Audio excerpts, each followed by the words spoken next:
Hi everyone, Colin Hall, BizplansUK. Today is another in our occasional series, Reasons to Say No, looking at bad habits, mistakes people make in business plans when they're trying to raise money. And today it is the dreaded J-curve. And if you don't know what a J-curve is, allow me to explain. When you put together a business plan and you're asking for money from someone, it's usual to include a cash flow forecast. And if you're a startup, or you're a high growth company, the chances are you'll need working capital until such time as you get to cash even. And that means that any curve showing your cash ins and outs will initially show cash depleting, and then as you launch your product or sales take off, it'll even out and then hopefully start to grow. And that curve is often called the J curve. Now with J curves, there are 4 red flags that investors are looking for. Number 1 is rapidly declining initial cash. That's a real danger sign because it means you're not controlling your cash and that a slight mistake in your assumptions or your launch window or the rate at which you win business, you'll just crash.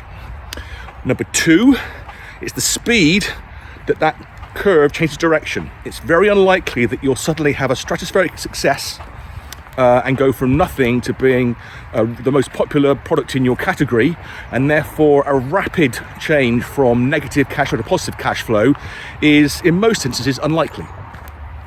The third thing that they're looking for is rapid, almost exponential growth of that cash into the future, because that rarely happens. There will be instances if you look for them, but it is rare.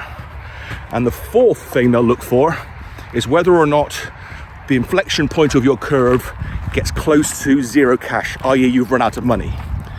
Now sometimes businesses will run with one of those or more of those things and it can't be helped. As long as you can explain clearly in your business plan how you're mitigating the risks that arise. If you have 2 of those red flags, you have to explain that much harder.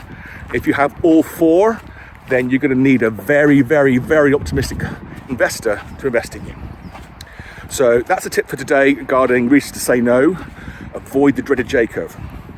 So today's shout out is for myself. What's the point of having these videos if I can't big myself up occasionally? So as I've mentioned before, I shall be speaking on the 27th of March at the Surrey Business Expo at a workshop on the subject of everything you wanted to know about business planning but were afraid to ask. That workshop and indeed that expo are free to attend. You do not need to register. However, if you want the slides from that workshop, then register using the link below and you'll get them shortly after the show. But for now, so long.